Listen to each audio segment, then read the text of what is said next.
Boa noite com Jesus. Eu estava pensando em espada e fiz anotações sobre espada ontem. E agora quase que o programa do rádio, a fita que eu gravei há muito tempo, não sabia, né? Acho que o programa já falou tudo sobre espada, sobre luta, né? E eu acabei quase esquecendo minha espada, esquecendo, né? São as anotações. Mas ainda, lembrando-nos de hoje de manhã, eu lamento mesmo por quem não esteve aqui. Naturalmente não pôde, não é? Porque ninguém perderia uma escola voluntariamente. Deve ter sido por não poder mesmo, né? Vamos ler a Bíblia. No demais, irmãos, é o verso 10, Efésios capítulo 6. No demais, irmãos meus, fortalecei-vos no Senhor e na força do seu poder, revesti-vos de toda a armadura de Deus, para que possais estar firmes contra as astutas ciladas do diabo. Porque não temos que lutar contra a carne e o sangue, mas sim contra os principados, contra as potestades, contra os príncipes das trevas deste século, contra as hostes espirituais da maldade nos lugares celestiais. Portanto, tomai toda a armadura de Deus, para que possais resistir no dia mau e, havendo feito tudo, ficar firmes. Estai, pois, firmes, tendo cingidos os vossos lombos com a verdade, e vestir a couraça da justiça, e calçados os pés na preparação do evangelho da paz, tomando sobretudo o escudo da fé, com o qual podereis apagar todos os dardos inflamados do maligno. Tomai também o capacete da salvação e a espada do Espírito, que é a palavra de Deus, orando em todo tempo com toda a oração e súplica no Espírito, e vigiando nisso com toda perseverança e súplica por todos os santos. E por mim, para que me seja dada no abrir da minha boca a palavra com confiança, para fazer notório o mistério do Evangelho, pelo qual sou embaixador em cadeias, para que possa falar dele livremente como me convém falar. O Senhor enriqueça as nossas almas, as nossas vidas, com mais este culto, com mais esta mensagem, com mais esta palavra, em nome de Jesus Cristo. Amém. Assentar. Tomai também o capacete da salvação e a espada do Espírito, que é a palavra de Deus.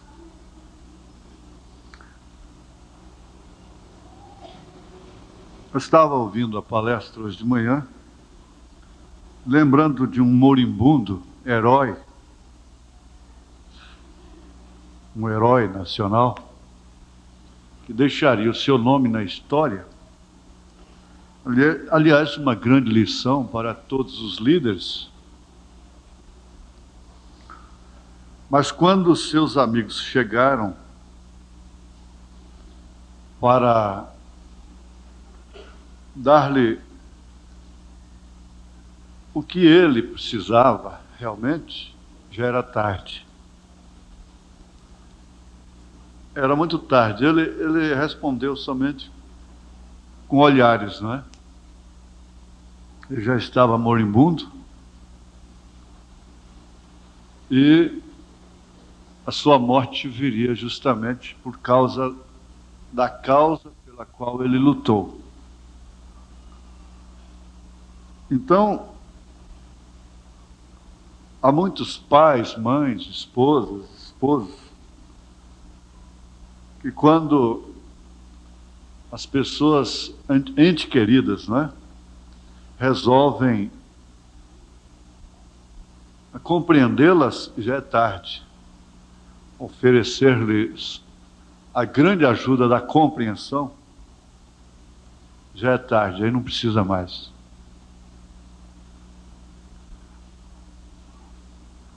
Parece que o olhar da pessoa naquele instante diz assim: vocês chegaram tarde demais. Eu lutei muito, cansei e não aguentei mais. Agora não importa que vocês venham me oferecer até mais do que aquilo que eu precisei. Mas é tarde, fica para vocês. Use isto aí. Então são muitas, milhares, milhares de mães que estão dizendo isso numa cama de morte. Pais, amigos. Não, quando vocês compreenderem e que vierem me dar isto, eu já não preciso disto mais. Já não precisa mais. Então, o homem cansado da luta, Abraão estava cansado, mas não estava vencido. Um pouquinho mais adiante, vencido, mas vencendo. Vencido, mas com coragem. Hoje eu queria dizer para uma pessoa, dizer para ela assim: você sabe qual é a irmã gêmea da fé?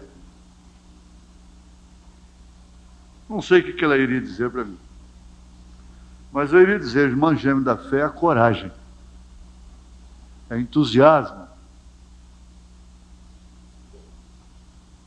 A fé gosta da coragem. A coragem incentiva a fé e a fé anima a coragem. E quando Jesus estava cansado do caminho, era quando saía mais virtude dele. O cansado parece que dá um aspecto de vencido. Eu gostei muito daquela lembrança a respeito de Napoleão. Esses grandes homens têm provérbios que foram prática deles, foram lema deles, não foram apenas filosofias. Como o próprio Napoleão disse: eu prefiro enfrentar 500 soldados pela frente do que o vento pelas costas. Isso se referindo à traição. Eu preferia enfrentar 500 soldados pela frente, cara a cara, peito a peito, do que a traição, o vento, pelas costas, não é? Estas coisas foram ditas sob experiências que realmente são verdades. Então foi dito a respeito de Napoleão que quando ele estava vencido, aí que ele se tornava mais perigoso. E de fato o vencedor só está comemorando, né? Comemorando. E a tendência do vencedor é esquecer, é até subestimar o inimigo. Na guerra de 1967, que aliás foi o ano que eu comecei aqui em Goiânia, que é até um marco muito importante, porque nós temos muito a ver com Israel. Ele é o nosso relógio, ele é o nosso calendário. E aquela guerra determinou muita coisa no mundo todo. E Moshe Dayan, que foi considerado o maior estrategista de guerra dos últimos tempos, até então, venceu galhardamente, e ele próprio testificou da nuvem do Senhor sobre Israel. Porque de fato foi mais um milagre daqueles lá do deserto. Eles não tinham condição de vencer, E o mundo todo estava entendendo que Israel seria apagado.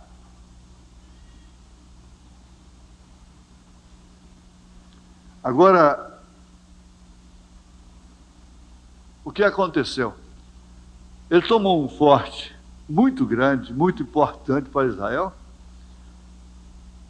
e no dia especial, dia nacional de Israel, eles estavam em festa, inclusive religiosa, era uma comemoração tremenda.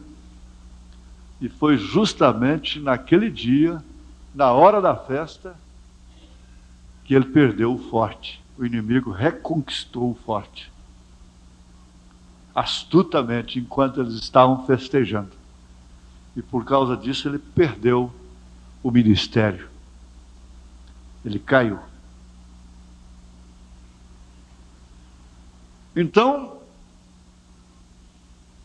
isto confirma que quando está vencido se torna mais perigoso do que quando vencedor.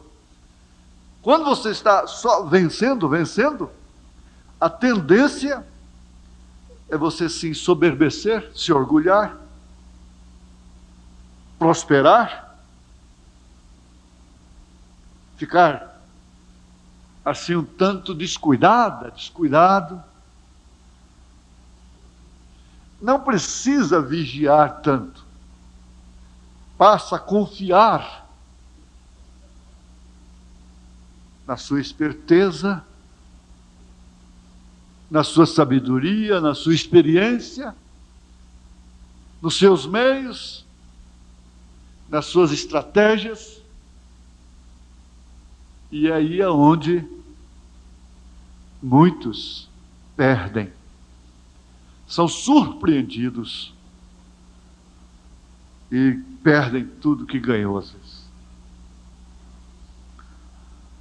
E não podemos deixar de fazer menção daquilo que foi lembrado do pastor Joaquim Vieira, daquela grande mensagem que ele deixou aqui, antes de partir. O vencido vencendo.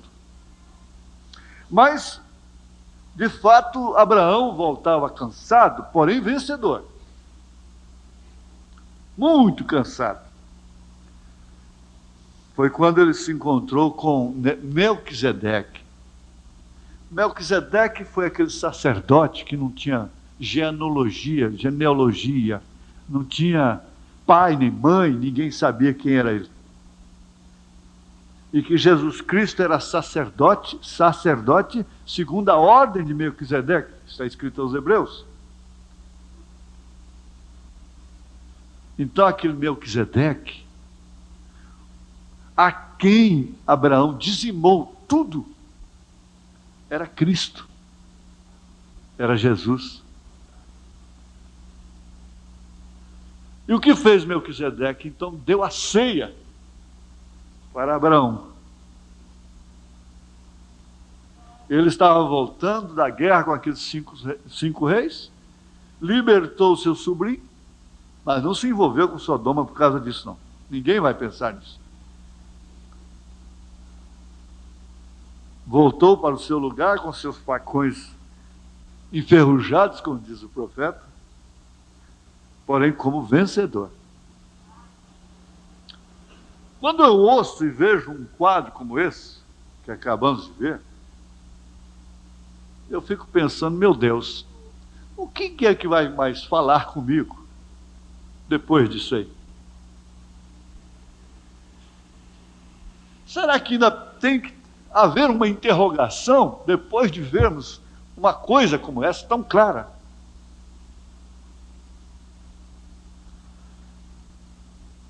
Paulo disse uma coisa que desafia toda a fortaleza do inferno. Porque se o diabo trabalha para enfraquecer o crente, o homem, o ministério, a irmã, o irmão, São Paulo disse que eu acho que isso é um desafio. Ele disse, Jesus disse para ele, a minha graça te basta. Porque o meu poder se aperfeiçoa na fraqueza.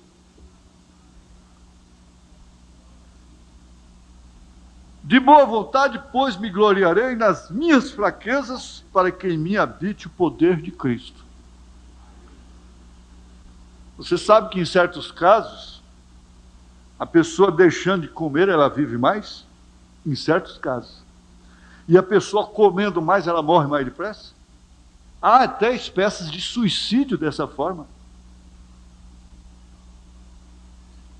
A pessoa não quer que reflita como suicídio. Ela não quer dar um tiro na cabeça, tomar um veneno, jogar-se de um edifício, conhecendo o que causa gordura animal, refrigerante, maionese, refrigerante no modo geral e coisa. Então ela envereda por aquilo e ela sabe que ela vai cair morta a qualquer hora e ninguém vai pensar que ela suicidou. Ninguém vai poder dizer que ela suicidou. Pode fazer a autópsia. É gordura no sangue. Foi infarto cardíaco. Mas é um suicídio. Consciente ou inconscientemente. Ao passo que se ela não comesse, ela viveria mais. Ela ficaria mais fraca, na verdade. Mas jamais ela teria um infarto cardíaco.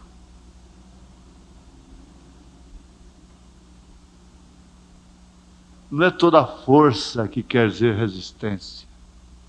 Não é toda força que quer dizer poder. Você tem como, preste bem atenção, como resistir toda a força, todo o poder. Tem como, sim. Ah, mas contra a força não há resistência. Contra a força não há resistência humana.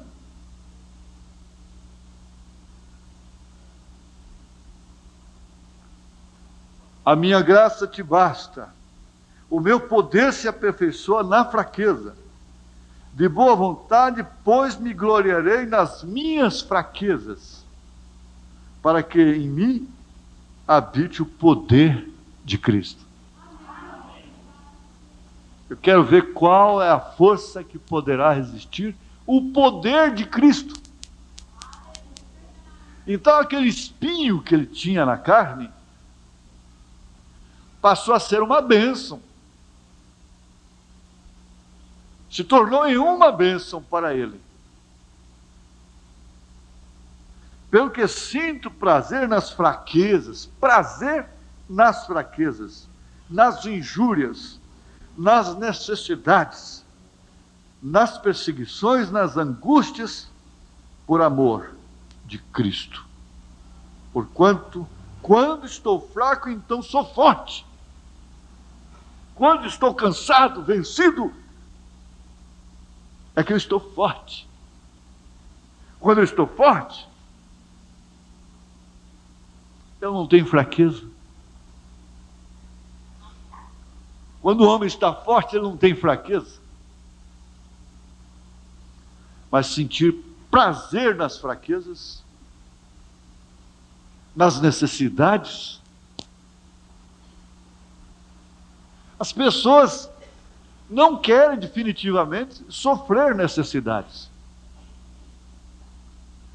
Não há um país para se viver melhor do que este país nosso.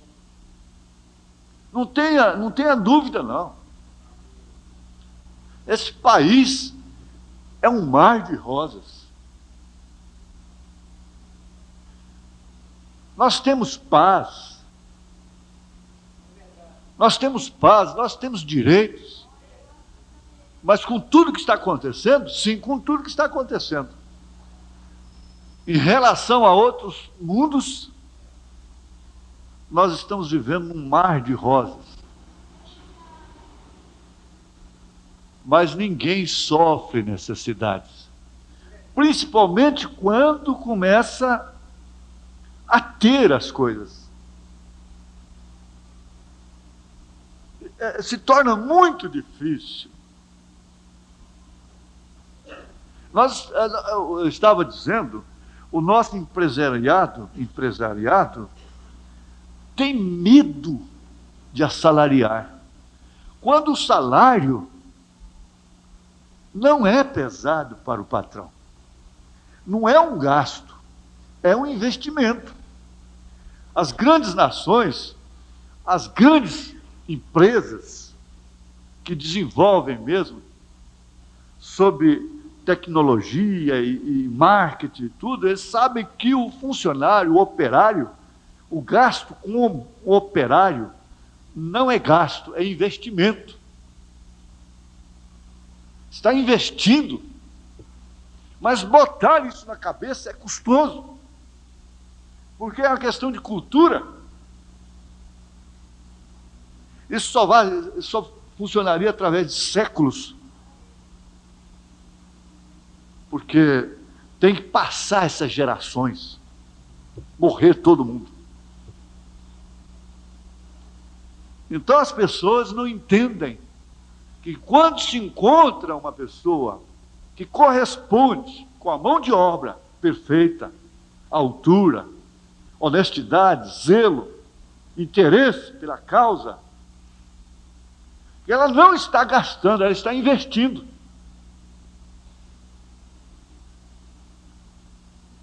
Então, esse é um dos melhores investimentos. É um dos melhores e um dos maiores. Por quê? Nós queremos, dentro de pouco tempo, termos tudo a toque de botão. Nós não queremos sofrer necessidades. O profeta disse: se você conseguir tudo com facilidade, e se Deus ouvisse as nossas orações, assim que acabamos de pedir, tivéssemos tudo aquilo que achamos que necessitamos, na hora, nós nos tornaríamos mais impacientes e jamais teríamos fé. Agora, a única maneira de Deus gerar a fé em nós é através de lutas, de necessidades.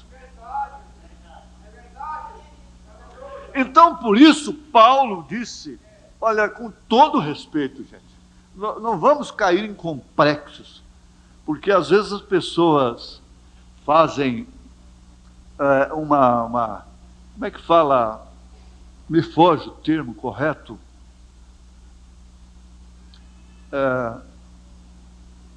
marginaliza, discrimina, discrimina os ricos, os pobres discriminam os ricos, e os ricos discriminam os pobres.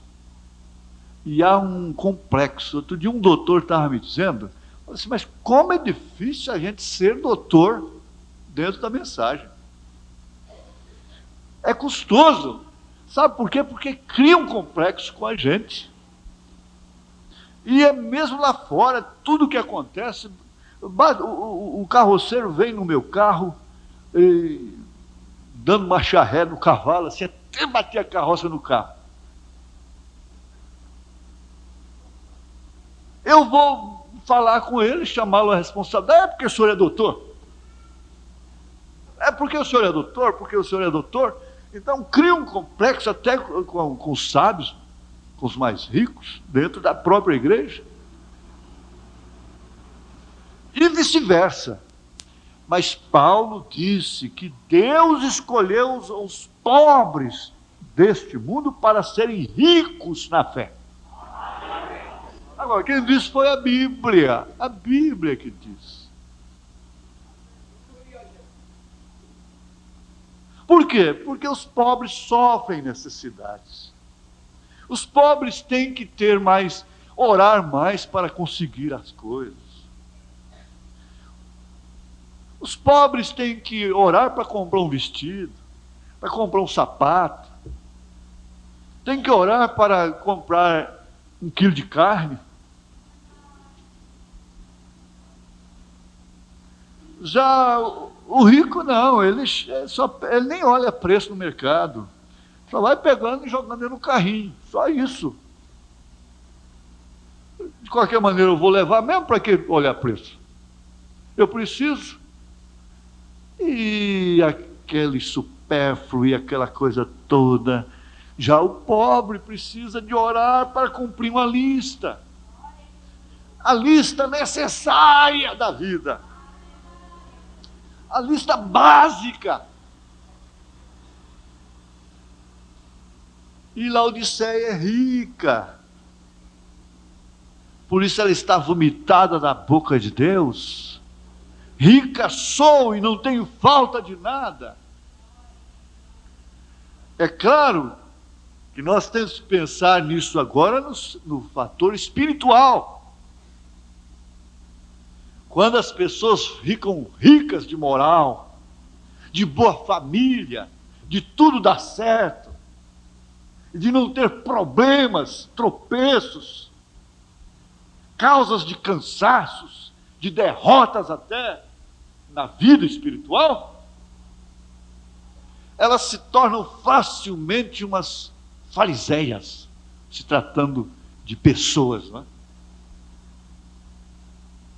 Ou eles viram fariseus.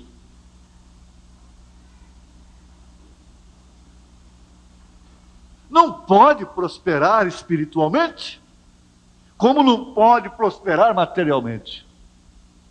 Tem sempre que sofrer necessidade.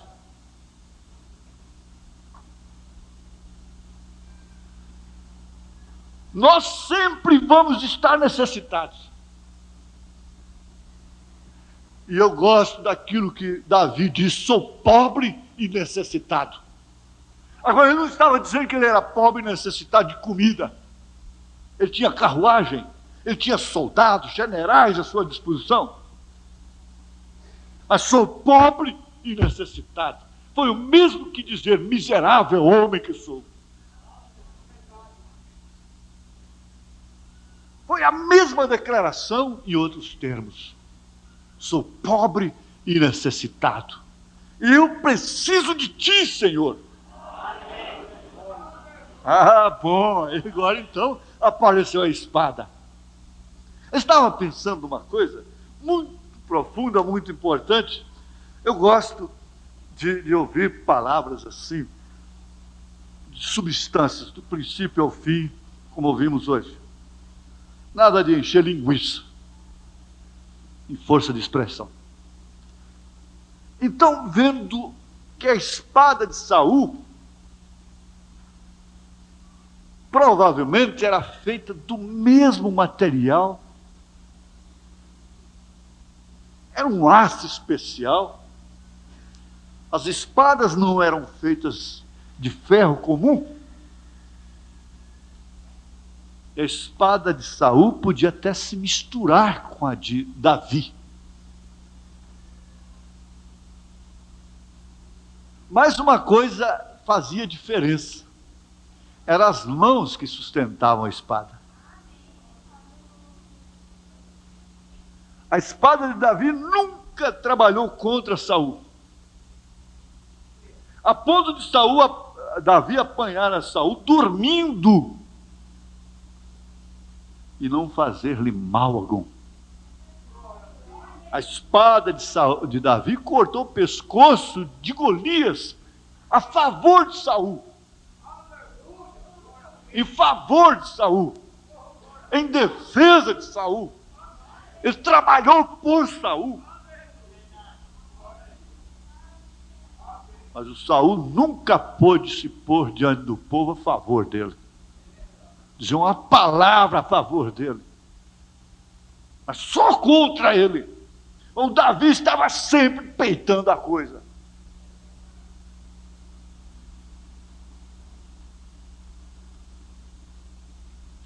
Eu ouvi uma queixa dessa de alma. Por quê? Por que eu estou sempre defendendo vocês, coisas que vocês não sabem uns dos outros, e não tem um para se pôr a favor, para levantar e falar uma palavra a favor?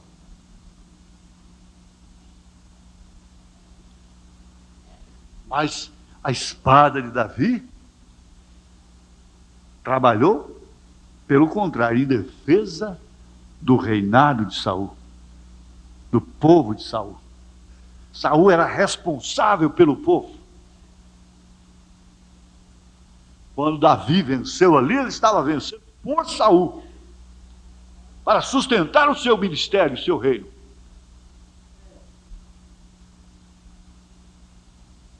Ao passo que a espada de Saul seria usada, quantas vezes ele lançou aquela espada contra Davi?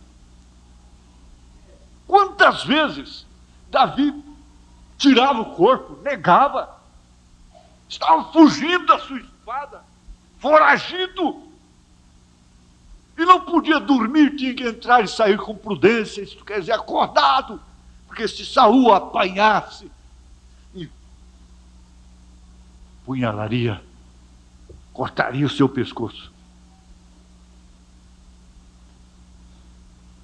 Mas por fim, aquela mesma espada virou contra o próprio Saul, a sua própria espada. Ele se meteu contra ela. E o profeta diz na mensagem de desespero: esse Espírito Santo que a igreja nominal alega ter, ela própria, ele próprio vai acusá-la. Vai ser uma espada contra ela própria. Agora, eu quero ler aqui na mensagem qual é a atração. É uma mensagem bonita. Qual é a atração sobre a montanha? É um trecho muito bonito, muito gostoso. O profeta diz a partir do parágrafo 131. Qual é a atração sobre a montanha? E certa manhã o Senhor me despertou. É tão bom a pessoa dizer assim com convicção, né? Certa manhã o Senhor me despertou. Essa semana eu estava sonhando que vinha um espírito no meu ouvido em forma de muriçoca. Eu tenho uma raiva de muriçoca. Eu só não brinco com muriçoca lá no mato, porque lá é o lugar dela. Mas dentro de casa aí não é lugar dela, vai para lá. E eu dou murro nela, eu dou tapa. Quando eu pego uma, eu fico satisfeito. E aquilo parece que é um espírito mesmo. E eu sonhando que ela vinha no meu ouvido.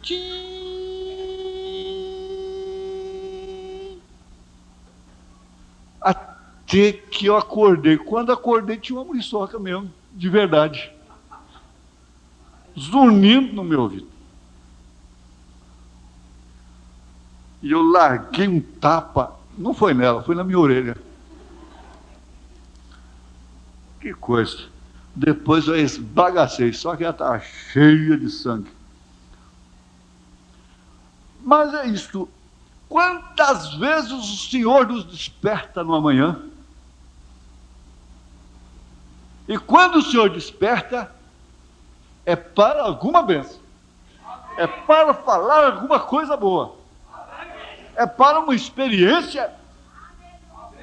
É para uma decisão qualquer. Quantos já foram despertados pelo Senhor? Graças a Deus. Glória a Jesus. Aleluia. Às vezes, irmão, certo tipo de insônia não é insônia, porque a insônia é o sono do... como é que é? O sono do sono? Como é que é? O sono foi dormir. O sono foi dormir, você ficou sem o sono.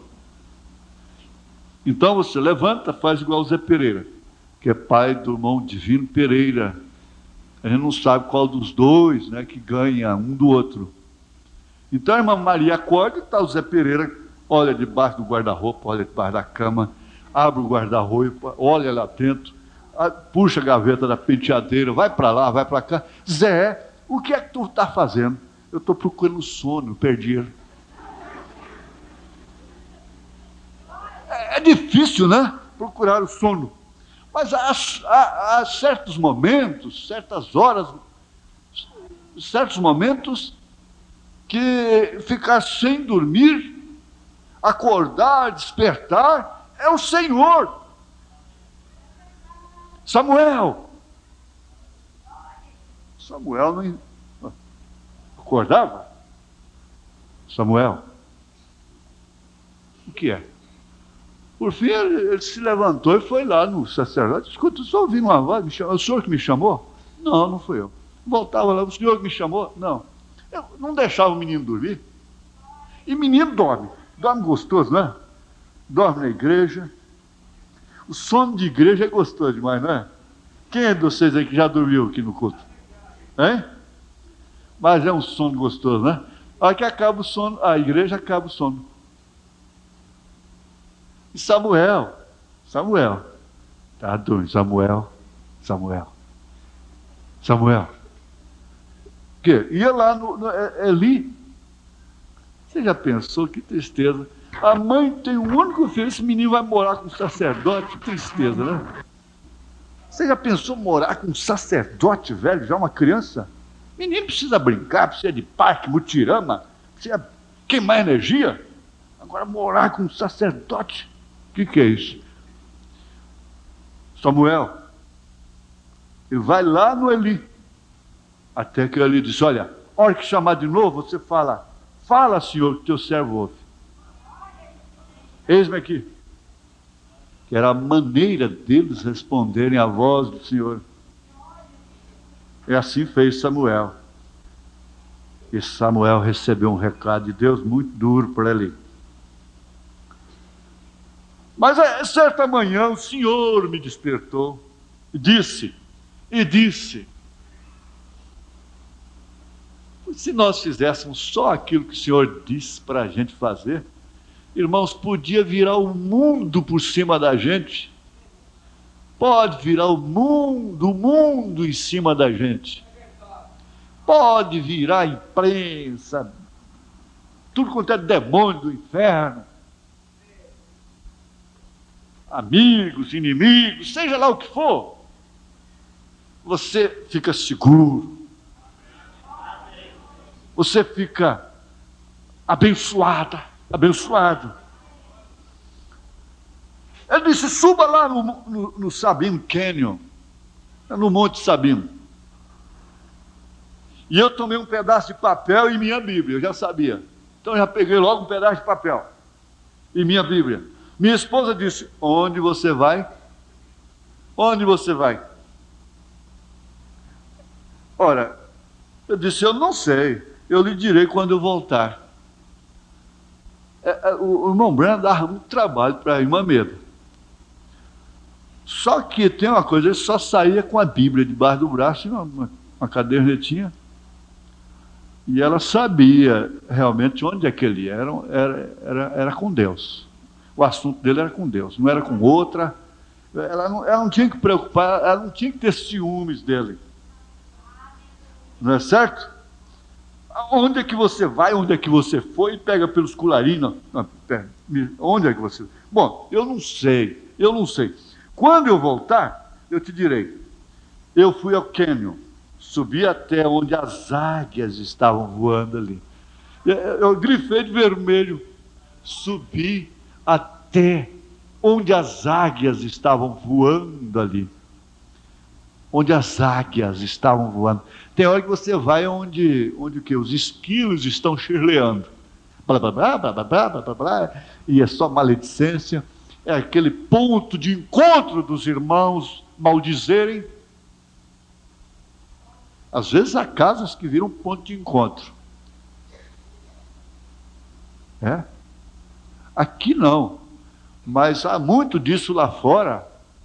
Salão de costura, salão de beleza e coisas assim que vira ponto de encontro das águias.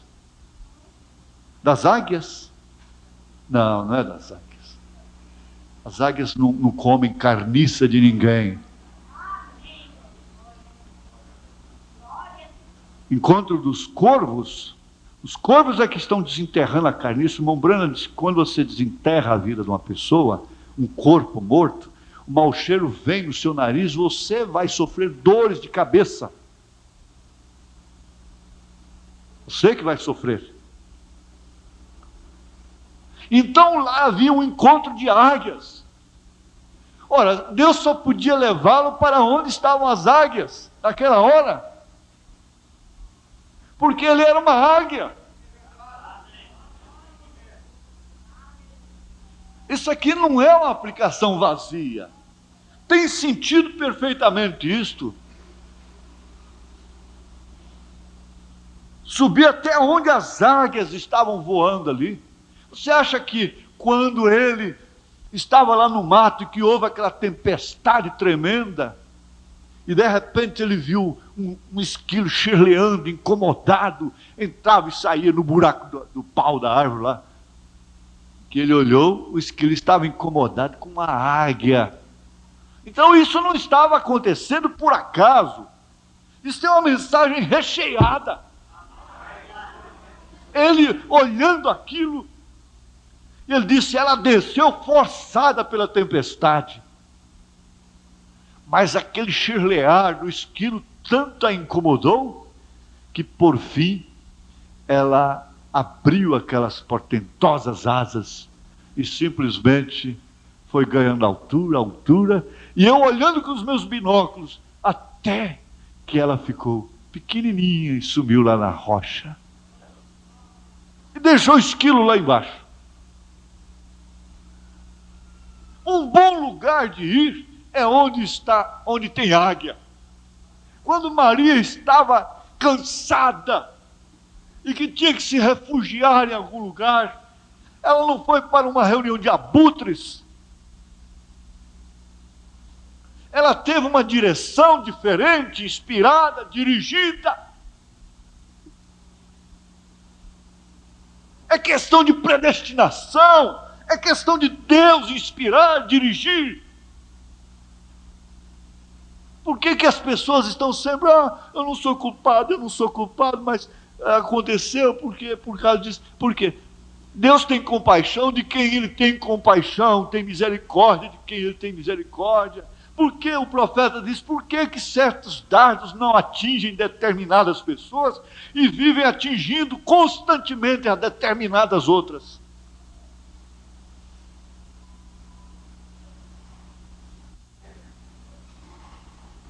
Ela foi encontrar outra que estava na mesma situação dela.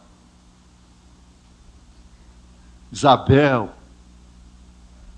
estava no outro polo, uma velha engravidada, com João Batista dentro do ventre. Quando ela abraçou, trouxe a saudação a Isabel, e se saudaram, Isabel cantou o cântico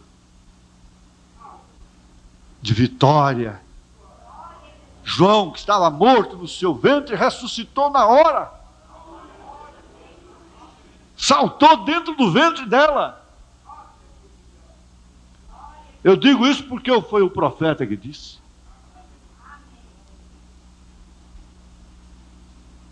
Porque ela havia concebido já na velhice. Mas por quê? Ela foi a uma reunião de águia. Águia com águia não tem carniça no meio. Águia com águia não pode ter maledicência. Encontro de águias só traz alturas, só alturas, não baixezas. Eu estava observando alguns veados lá de pé.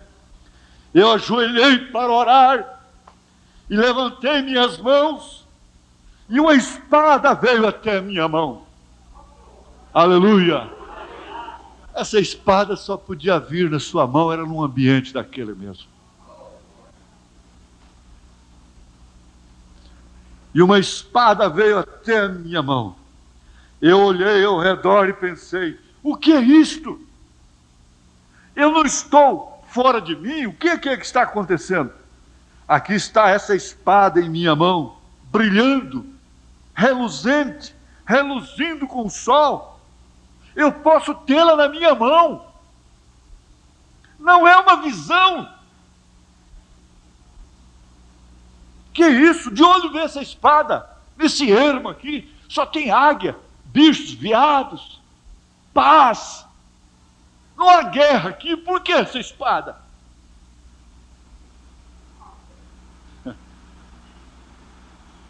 Eu disse, agora não há pessoas aqui neste cânion, há milhas de mim. De onde poderia ter vindo isto? Ouvi uma voz que disse, esta é a espada do rei. Esta é a espada do rei.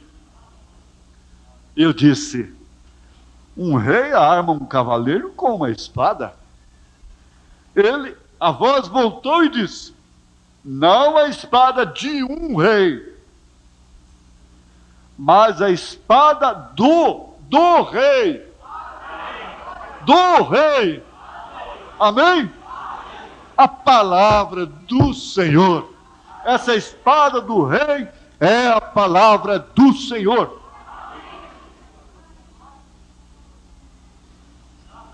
Hoje nós ouvimos sobre o respeito à Bíblia Sagrada.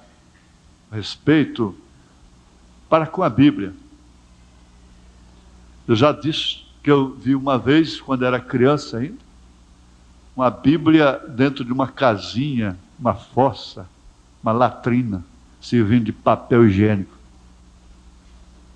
E que família mais desastrada. Crimes e coisas mais horríveis. Mortes.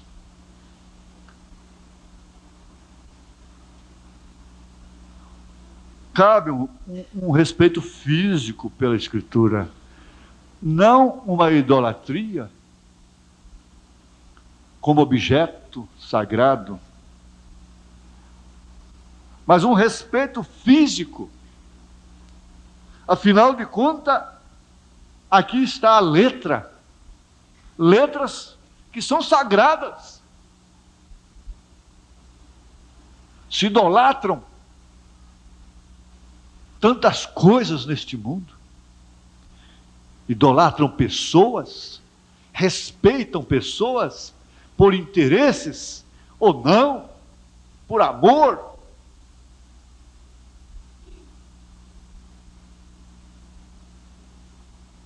E por que não respeitar essa Bíblia?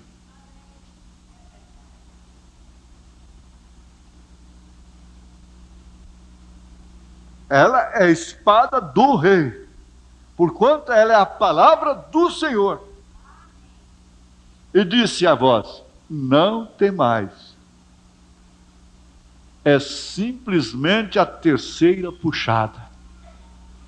É a vindicação do seu ministério. Ora, irmãos, eu fico pensando às vezes da maneira que Deus chamou a Moisés. Tão diretamente, tão poderosamente, e de trecho em trecho, de época em época, de espaço em espaço, de evento em evento no seu ministério, Deus tinha que visitá-lo e dar sinal, comprovar que estava com ele. Tinha que vindicar. Se Deus já tinha falado com o irmão Branham aos 7 anos de idade, o irmão Branham sabia, segundo a sua própria mãe e testemunhas, que quando ele nasceu, essa luz que sempre o acompanhou, Logos, a coluna de fogo, foi vista visivelmente 3 dias sobre a cabeça da criança, do bebê.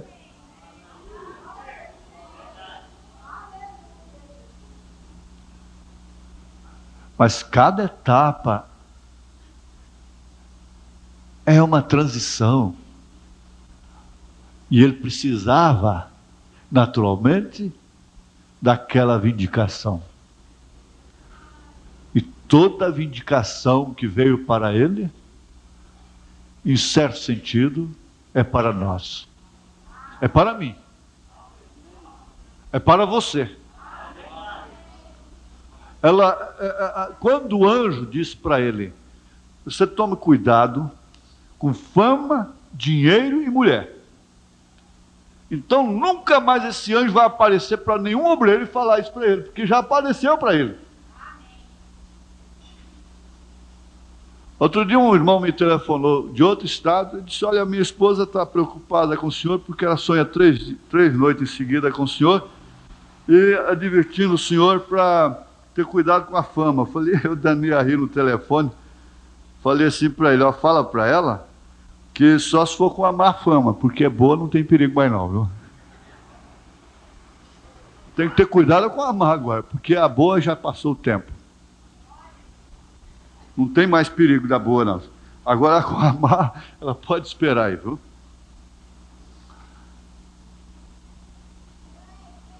Ele precisava dessas vindicações, porque na verdade elas estavam relacionadas com a noiva.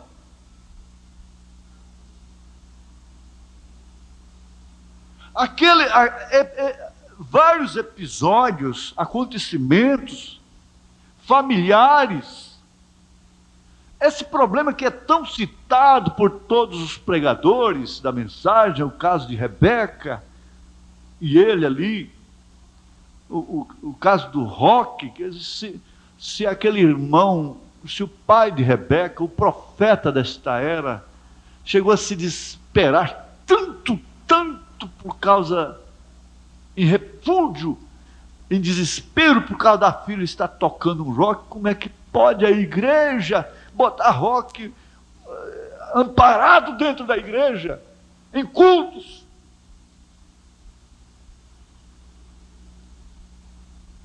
Aquela experiência é para a noiva enquanto houver terra, enquanto ela estiver aqui. Ninguém mais teria que chamar a atenção de ninguém.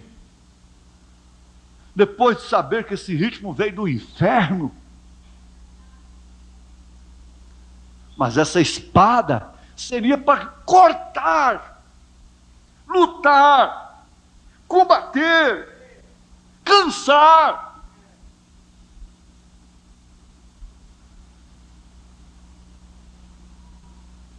Tem que cansar, tem que ficar cansado, porque afinal de contas é dimensão humana.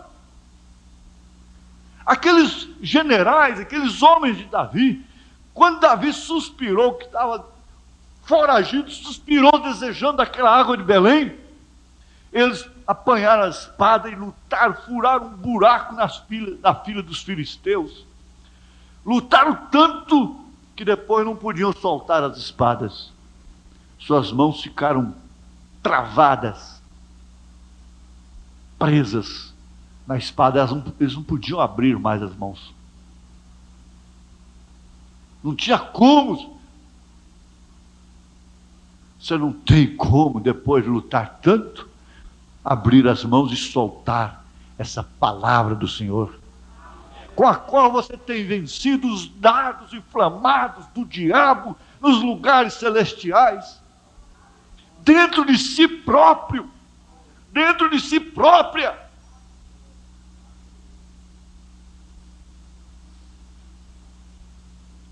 Olha, eu tenho um caso aqui, mas eu vou saltar, depois eu vou pregar sobre isso, pena de morte. Vem logo em seguida a pena capital, e aí então eu salto aqui para lembrar da oração do irmão Branham no filme O Fundo Clama o Fundo. Quando ele disse, quando a espada estiver dependurada, a Bíblia fechada, a fumaça dissipada. Isto quer dizer que vai chegar o momento de nós não precisarmos mais de lutar. E nós não vamos precisar mais da espada. Nós não vamos precisar dessa Bíblia mais.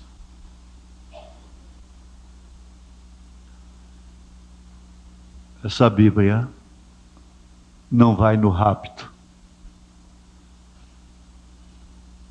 na mesa de milhares de quilômetros, lá nas bodas do Cordeiro, não terá uma Bíblia. Nenhuma sequer. Encadernada, a ouro. Nenhuma. Porque a Bíblia estará lá, enxugando as nossas lágrimas. A Bíblia, Jesus Cristo. Você não vai precisar dela mais. Não. Pode ficar com vocês mesmo. Você vai dizer, ao sair daqui, fica para vocês.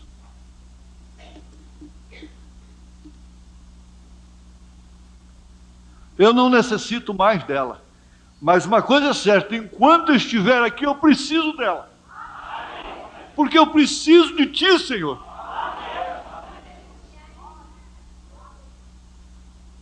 Aqui na mensagem, pondo-nos ao lado de Jesus, eu pude ver uma coisa interessante sobre o entusiasmo, que é o lado oposto ao desânimo.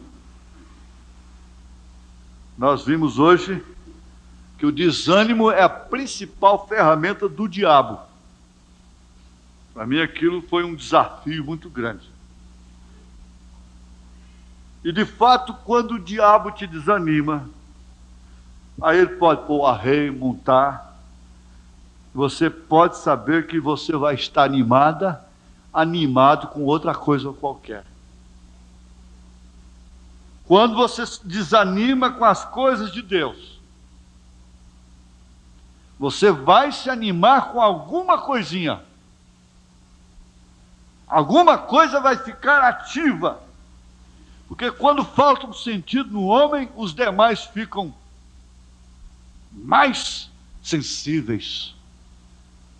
Quando falta visão para o homem, o sentido do tato fica sensível demais. Por isso o cego chega até a conhecer dinheiro, nota, valores. Porque a falta da visão sensibiliza o tato, o olfato, o cheiro. A falta de um pulmão faz com que o outro se fortaleça mais. A falta de um rim no corpo leva o outro a se fortalecer muito mais. E quando nós perdemos o ânimo com a palavra de Deus, com as coisas de Deus, fique sabendo, você vai ficar animado. Todas as pessoas desanimadas têm uma coisa que ela está muito animada com ela. E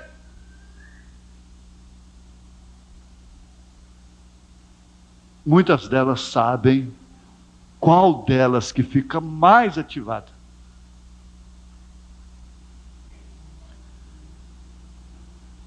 No parágrafo 92, da mensagem Pondo-nos ao lado de Jesus, o profeta diz: e eu creio que essa é a maneira em que devemos atuar para continuar, para poder continuar até que Cristo venha.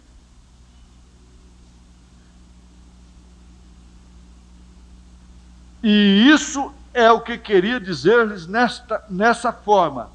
E eu creio que se vocês tiveram como... Você tem que entusiasmar-se com isso.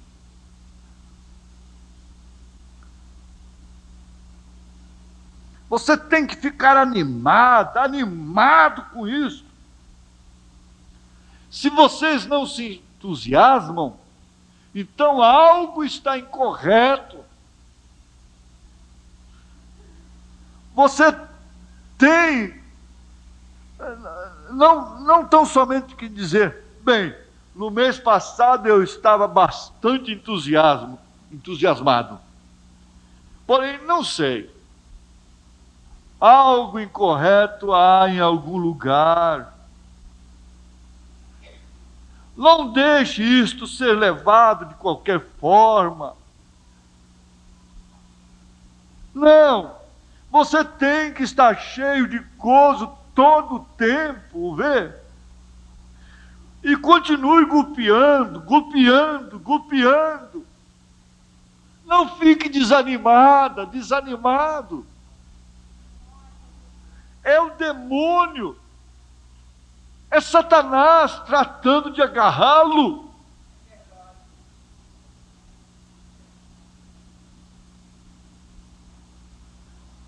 Ele diz: como eu gostei de ver a disposição de Pedro. Ele teve tanto entusiasmo, saber que era Cristo, era Jesus, era o seu mestre que estava andando sobre as águas, que ele chegou a pedir para fazer a mesma coisa. E Jesus mandou que ele fosse. Mesmo que afundasse, como começou a afundar, mas não morreu, não afundou.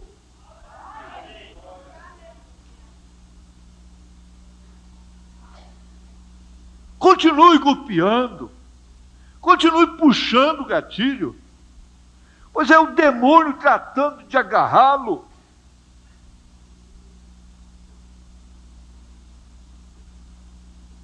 Há pessoas que se entregam tão facilmente, parece que têm prazer naquele estado de coisa, enquanto outras estão lutando contra aquilo, não se entregam. Como eu gostei de nosso último presidente, Eisenhower.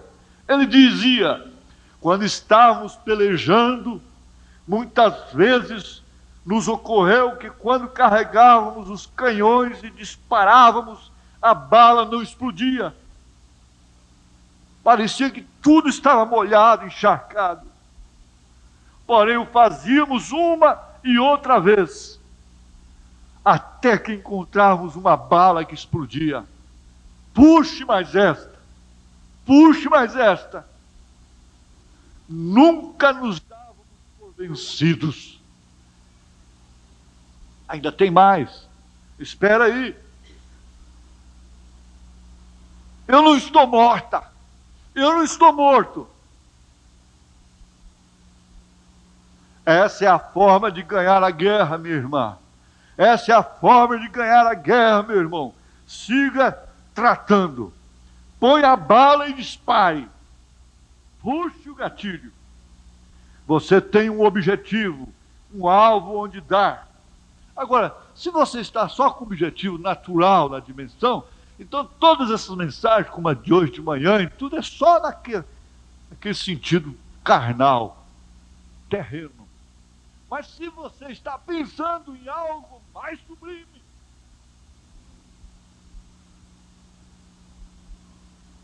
tomar a coisa pelo lado espiritual, então você sai daqui vencedora.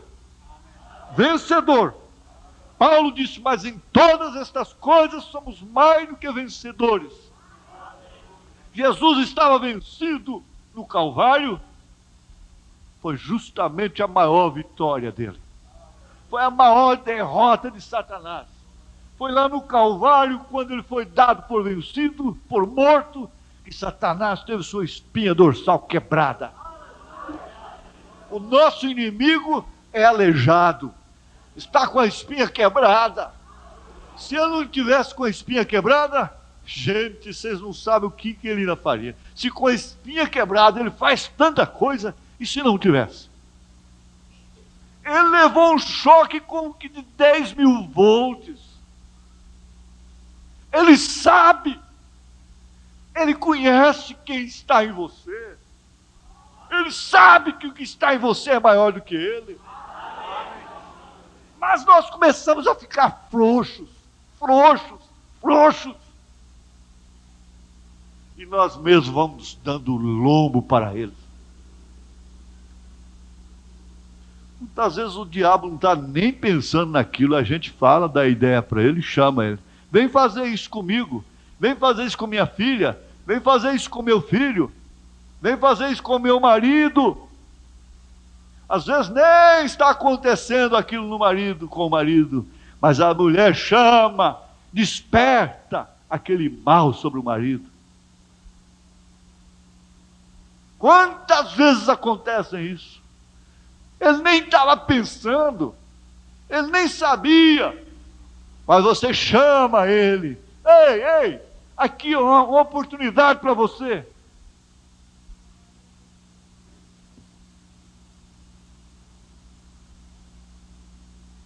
Torne a tentar. Torne a tentar. Eu estou falando em termos espirituais. Torne a tentar. Torne a tentar. Volte, meu irmão. Volte. Quem se humilha será exaltado.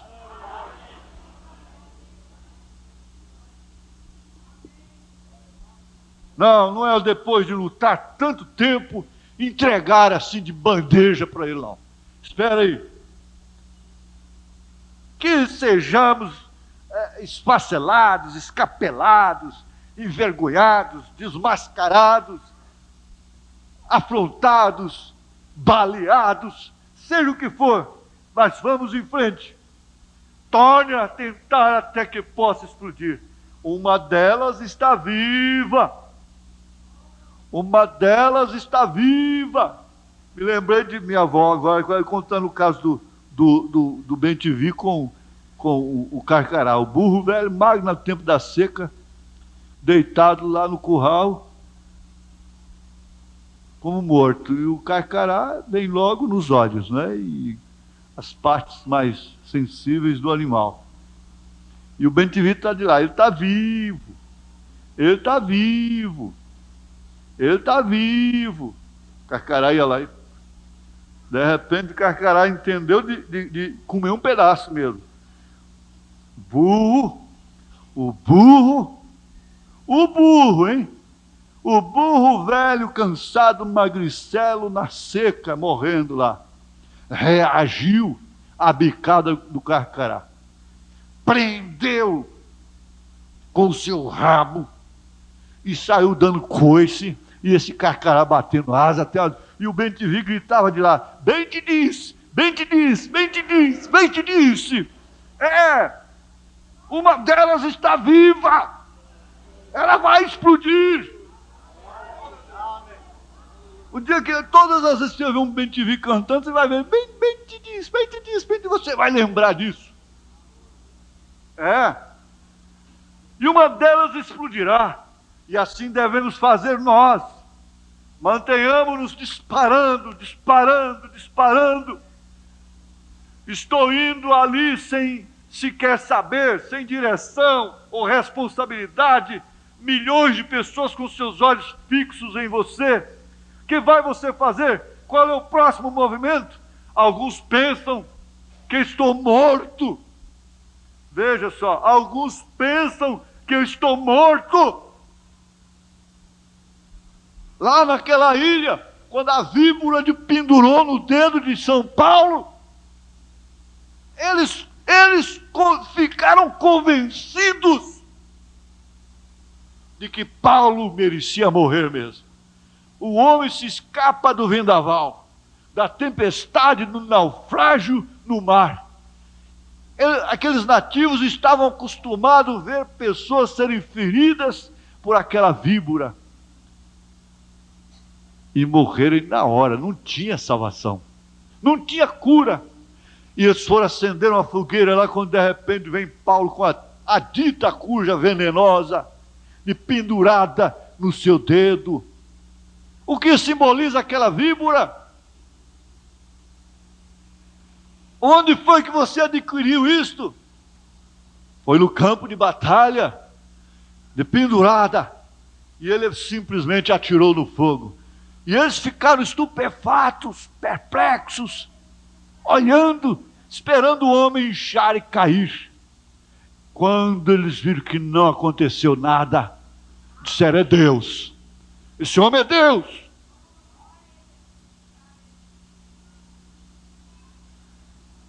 O irmão Branham diz assim: alguns pensam que estou morto. Será porque estava falando isso? Alguns pensam que estou morto. Alguns pensam isto. E ainda dizem que quando o rifle explodiu outro dia, a bomba, né? A explosão tão esperada, tão profetizada. Eu estava tratando de suicidar-me, eles disseram, porque o rifle explodiu na cara dele, no rosto dele assim. E aquilo era uma explosão para jogar seu pescoço, sua cabeça 30 jardas atrás. E não aconteceu nada com ele. Sabe o que eles disseram? Disseram assim, ele estava tentando suicidar, aquilo foi arranjado. Ele tinha também esse tipo de coisa atrás dele. Você tem que ter um tipo de coisa atrás de você também. Alguns pensam isso e ainda dizem que quando o rifle explodiu outro dia eu estava tratando de suicidar-me. O vê? Isso tem ocorrido por aí, por ali. Está correndo essa notícia por aí. Porém, você tem que enfrentar a tudo isso. Você tem que enfrentar a tudo isso. Então você tem a carga, o peso das pessoas. E imagine se Deus tivesse posto em você a capacidade de conhecer o coração das pessoas com quem você fala. Pensem, vejam isso, irmãos. Pode ser, eu sei que vocês têm suas cargas, porém vocês não entendem. E além do mais, aqui você tem a responsabilidade. Você diz, bom, isso deve ser fácil para você, irmão Branham. Tudo que você diz, Deus o diz. Deus confirma. Deus já te falou antes. Não, Ele não faz. Eu tenho que suar tanto ou mais que vocês. Eu tenho que suar tanto ou mais do que vocês. Eu não tenho que sair por aí, me recluir 90 dias para voltar com um estudo misterioso sobre a mensagem. Não, o irmão Branham já suou.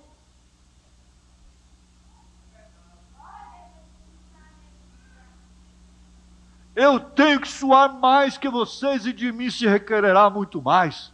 Você pode que tenha que responder por uma igreja, ou uma família, ou talvez por você mesma, por você mesmo. Porém, eu tenho que responder por milhões de almas. Por quê? Quando vocês chegarem lá, vocês pensam que os meus problemas vão impedir vocês chegarem lá? Não. Vocês pensam que eu vou levar vocês para lá? Não. Vocês pensam que eu vou impedir vocês de ir para lá? Não. Deixa Jesus te recolher hoje. Você sai daqui e fica bem na esquina de cá, viu? Assim que sai do portão, viu, rapazes, moças, continuem. Uma noite dessa, Jesus vai levar uma meia dúzia aí, através de um carro. No mínimo uma meia dúzia. Vai ser uma meia dúzia, mais ou menos. Vocês podem, isso vai ficar gravado, está filmado. Vocês podem esperar. Vai ser uns 3, 4, 5, 6, porque são insensíveis mesmo. O que eu tenho visto de carro virar cantando pneu nessa esquina aqui não é brincadeira. É Deus que tem guardado. Mas deixa, a hora que um de vocês forem recolhidos, ou 2, ou 3, ou 4, ou mais, a hora que vocês adormecerem, partirem, vocês vão ver aonde é que vocês vão. Vocês vão para a 6ª dimensão. E lá vocês vão encontrar todos que morreram fiéis aqui, na glória. Agora, vocês querem suicidar mesmo, né? Dessa forma, então continua ficando ali. Fica insensível. Deixa esse espírito de porta de colégio ficar em cima de vocês. Não reage contra ele, não.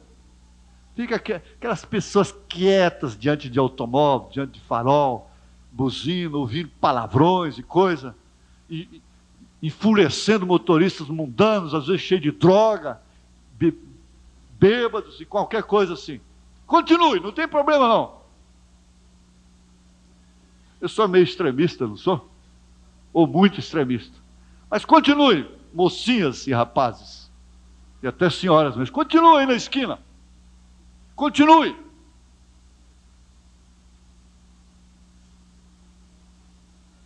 A hora que vocês forem recolhidos, vocês vão ver que é muito melhor do que isso que eu vos preguei. E que quem vos levou para lá foi Jesus através da mensagem do irmão Branham. Ele disse que vai, quando ele viu aquela multidão lá, vestida de branco, ele disse, escuta, Paulo batizou em nome do Senhor Jesus Cristo, e ele ensinou essas coisas, e ele disse, eu também ensinei.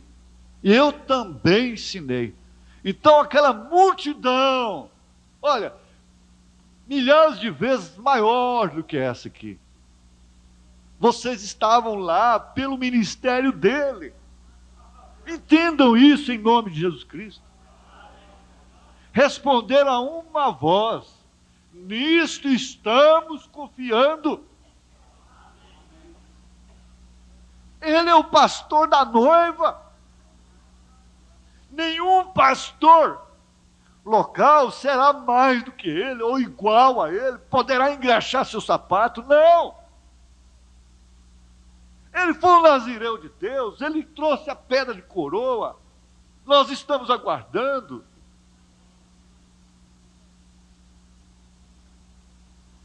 Mesmo a Jezabel não sabe que ele é pastor dela. Ele é o pastor desse século XX.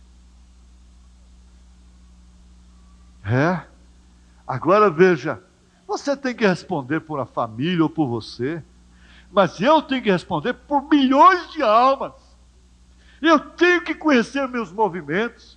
E se Satanás lhe está golpeando por uma e outra alma que você trará, que será disto quando há milhões assentados em ordem? Ele te golpeia por uma ou duas almas. Nesse evangelismo que você faz aí, pessoal, Satanás te golpeia. Agora, quanto mais quem tem milhões nas mãos, quanto mais está golpeando aqui, assim há muito que recordar, irmãos. Não é debalde que às vezes me põe nervoso. Eu fico nervoso. Estou carregando os canhões. Se dispara, ali está. Porém, se não dispara, eu não me deterei. Eu continuarei por isso. Deixarei esta que não disparou e tratarei com outra. Uma das balas explodirá, isso é tudo que há. Uma delas explodirá em algum lugar, então eu quero dar no alvo, para que quando explodir, possa dar no alvo ao qual estou disparando. Eu sei que vocês entendem, há algo em algum lugar. Vou partir para essas reuniões, disparando um pouco mais ali. Não é meu propósito ensinar essas grandes coisas que a vocês têm ensinado. Deus só pode lhes abençoar se vocês permanecerem na fé. Fechando os nossos olhos.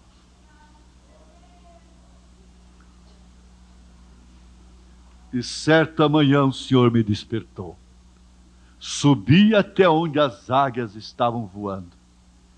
E uma espada veio até a minha mão.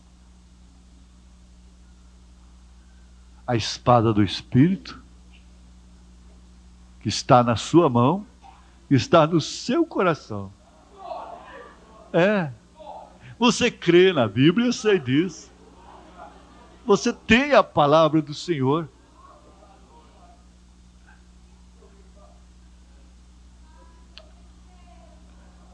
Você que ainda não tinha se armado com essa espada. O homem armado, ele fica mais corajoso, mais entusiasmado.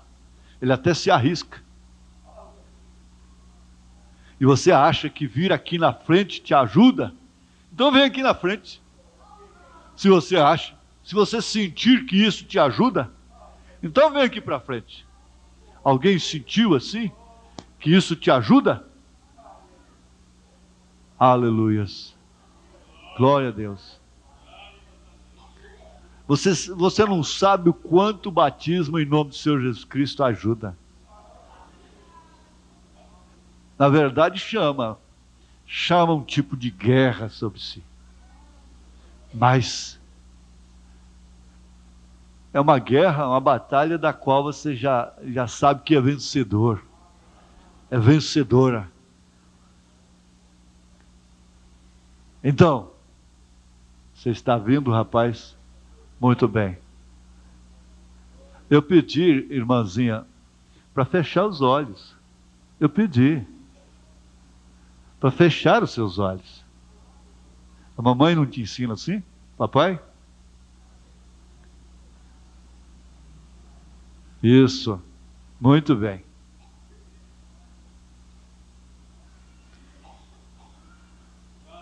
Aleluia. Glória a Deus. Aleluia.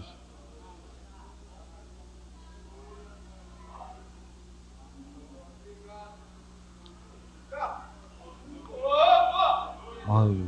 Aleluia.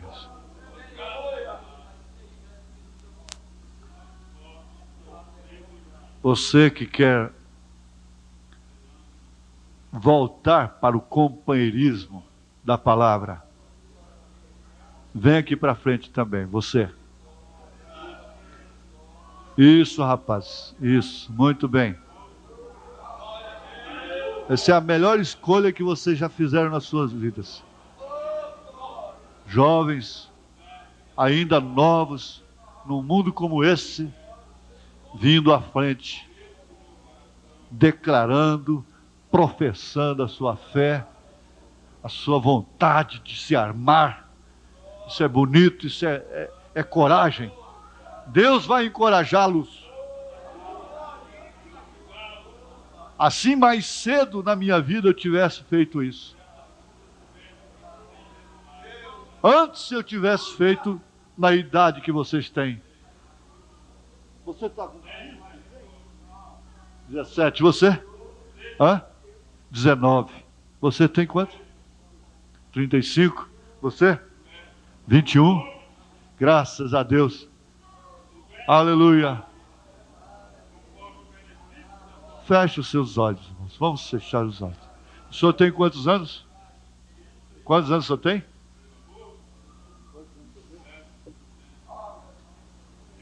63, 19, 17, 35, 21. Glória a Deus, aleluia. Graças a Deus. Tem mais alguém? Você que não sabe quanto seria marcante para você. Seria uma vitória tremenda.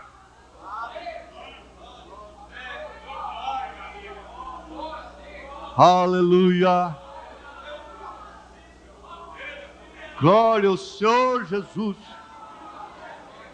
Glória ao Senhor Jesus. Aleluia. Qual a idade? Qual a idade? 49. Qual a idade? 52 anos. Aleluia.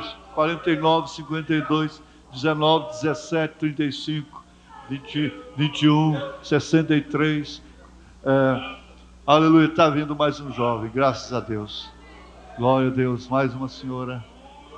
Graças ao Senhor. Glória a Jesus. Isso, rapaz, é isso mesmo. Vós, jovens, eu vos escrevo. Quantos anos você tem, filho? 17 também. Graças a Deus, uns jovens tão bonitos, tão fortes. Graças a Deus. Fala a sua idade. 18 anos. Veja. Que mocidade bonita, graças a Deus. Glória a Jesus. Graças ao Senhor. Vós, mancebos, eu vos escrevo porque sois fortes. Armados com essa espada. A espada do rei. Graças a Jesus. Glória a Deus. Aleluia. Irmão, volta. Vamos embora.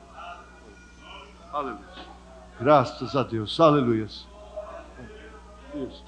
aleluia. Graças a Deus. Glória a Jesus. Aleluia. A igreja, com os olhos fechados, se puder levantar uma de suas mãos, pelo menos, faça isto. E ore em voz alta. peço ao Senhor para armar esses rapazes.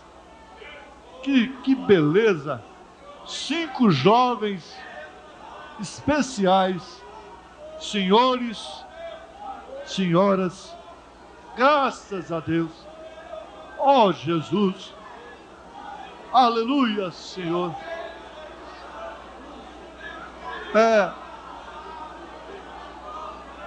Nós vamos lutar juntos.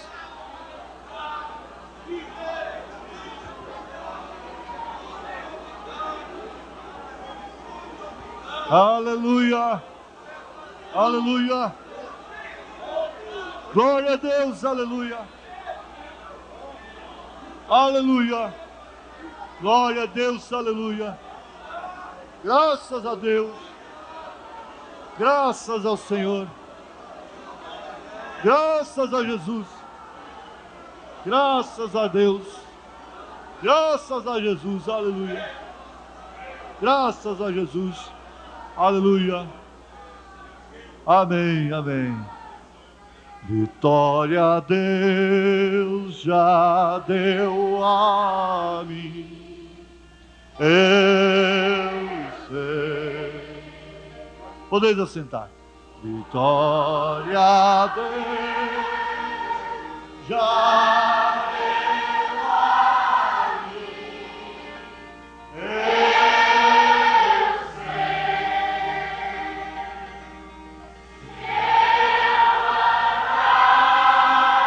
haverá em sua luz, confiar só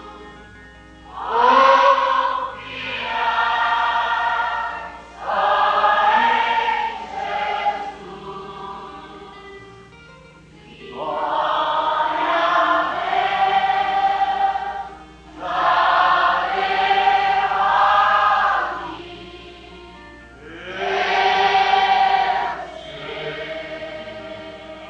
estamos numa batalha juntos. Amém? Quando se está na guerra, um morre pelo outro. Um divide o pão com o outro. Graças ao Senhor. Glória a Jesus. Deus os abençoe.